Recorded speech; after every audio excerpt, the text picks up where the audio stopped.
and let us all do we can to build a better future.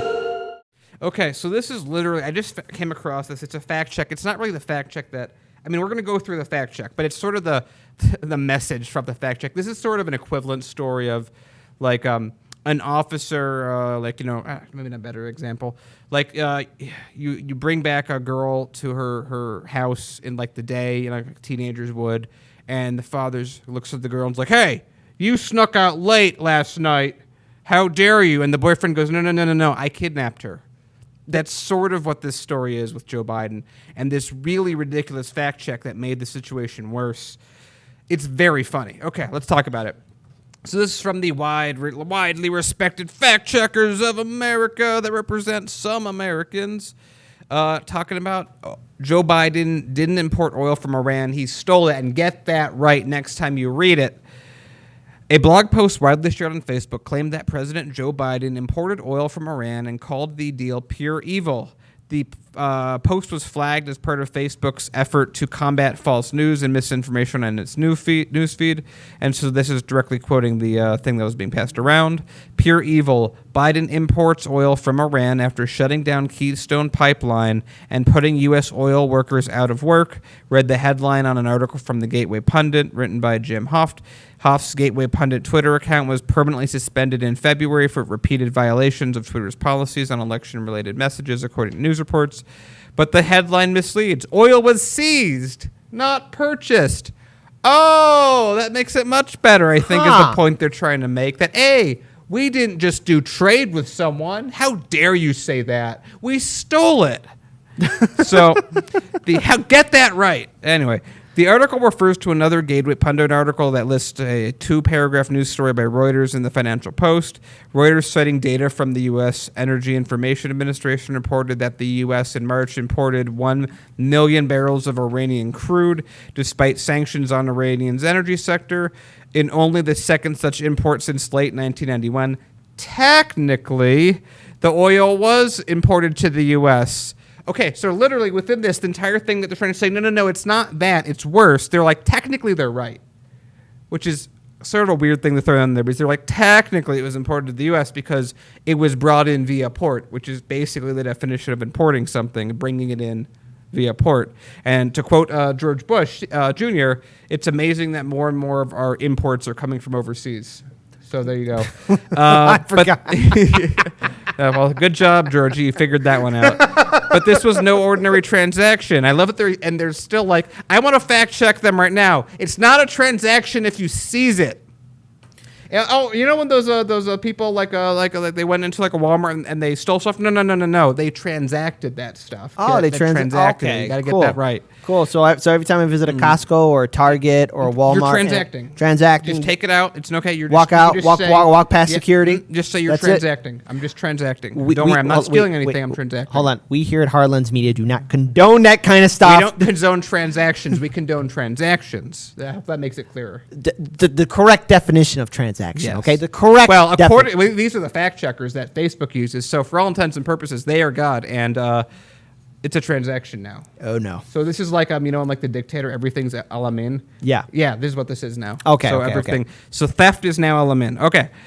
A longer version of the story on Reuters' website explained that the Iranian crude came from a Liberian-flagged tanker, MT Achilles, I think. The oil landed in Texas a month after the U.S. authorities seized the tanker Achilles, which was, quote, was in line with tough economic sanctions imposed by Washington on Tehran over its nuclear program and the U.S. designation of the number of Iranian groups as terrorist organizations. So there you have it. The people, these right-wingers are stupid and wrong. We didn't do trade with Iran, you morons. We just stole their stuff wholesale, but it was still a transaction, and we technically did import it. So they're wrong, but they're also right, but they're also wrong. So, in other words, Joe Biden is basically being like, "Hey, Jack, I'm Blackbeard, and I'm gonna take everything I can. I'm a pirate." No, Joe, put your pants back on. Get out of the pool. What are you doing, Joe? Yeah. So, yeah, the U.S. is now stealing oil. Plus, we are exporting oil thanks to Obama and George Bush Jr. And how can we forget Trump too? Yeah. is that because they're talking about Texas, I don't have this exactly on me, but it would make sense if it was because this is the right area. This is probably the coke refineries it landed in. Probably so. They were trying to get Venezuelan oil. Yep. So so the real story that they should have run is the U.S. just seized a neutral tanker ship and just kept the oil for themselves. It didn't do any transaction. Even though it did import it, it was still a transaction. We're fact checkers. PolitiFact, I think this was. We really have our stuff together. One other thing.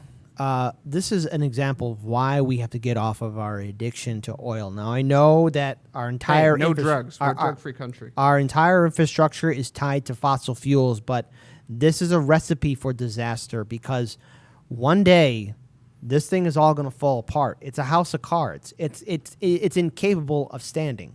It's incapable of lasting this long if we are so reliant on this resource. It is starting to become really pathetic, and the United States government and our economy as a whole, it's acting like a junkie. It needs more and more and more just to get that high, but it and doesn't to have want control. It of doesn't want to go to rehab. It's like, hey, America, you need some solar panels, wind power, hydropower, even some nuclear if you really want to go that option. America's like, no, just give me another hit of oil. Just send it to Texas. Give me that oil. Yeah, or either that. Rossevin said, Blackbeard Joe. Lawrence Johnson with a few pirate flags was USA, the Jolly Roger. That's how we're acting now. That's how we did. But the thing is, like, look. We just took their ship. We're just like, our ship now. What do you... No, it's funny. It's like that. It's the meme for like, oh, everything's communist. It's like, my ship. No. Our ship. My ship. Or either that the United States saw that oil tanker and was like, look at me. Look at me. I am the captain. Hold on, wait. Can you get the camera on me? Hold on. Look at me. I am the captain now. I am the captain now. No. Ready. Okay, ready. I am the captain now, and we're doing a transaction. This is not theft or conversion. This is just a transaction. Okay. We're doing this all legally. We're able to do this. Also, we're going to keep the ship. Again, you know what? And the thing is, vast majority of Americans aren't aware of this. And the thing is, how would we as a country feel if this was being done to us? But oh, wait, as our audience has pointed out, people in our live stream chat has pointed out in previous live streams, because I was corrected on this. And they said, Kit, we're taking it just fine because we're getting our oil exported out. We're getting all of our resources taken away. And owning a home in the United States is now becoming a dream. Bloomberg recently did an article about how owning a home is no longer viable in this country. iPhones are $500 less than they would be under normal market pressures. That's all worth it. Worth it. Stealing oil. Worth it. Hey, Type 1 if you think it's worth it. Type 2 if you think, Jeff oh my God, we Bezos- got to get out of this. But Jeff Bezos just got divorced, lost half his money, and is basically still the richest person. And he owns a reasonable double-digit percentage of $1 trillion. But that's fine. Doesn't matter the consequences. It's America. We're free to do terrible end of empire actions. Dementia Pirate Joe sailing on his ship, the Malarkey. I love that. That's not even me. Shout out to E. Heller. No, not the Malarkey. The USS Malarkey. The USS Malarkey. Come All on, right, Jack. No, then the destroyer, the USS. Come on, Jack. yeah. The other one. Yeah, come on, Jack. Okay, I want everyone, before we move on to the next one, we're going to move on, but we want to ask you guys anyway for fun. What do you think Joe Biden would name a ship in his fleet? Yeah, Let us know in the comments. and be creative. There's no such thing as a wrong answer for I this. still think the Bodie McBoatface is my favorite. I'm just gonna go with E. Heller's choice of the Malarkey. I like the Malarkey a lot too. The Malarkey. It's a good. But hey, be creative, folks, because we here respect creativity, and our audience have at it. But No such thing as a wrong answer. But I gotta say, the British did have a good response to that. It's like, can you imagine, like, your son's on the Bodie McBoatface, and then it hits an iceberg and it sinks, and you receive a telegram. I'm sorry, ma'am, your son died on the Bodie McBoatface. I heard that. I'm like, fair enough. It'd still be funny. You'd get a chuckle. Oh, my son's dead, but it's a funny ship name. Yeah, I know. Woo. Yeah. Boat goes at the bottom of the ocean. All right, so there we go. But we're stealing oil. All right, so.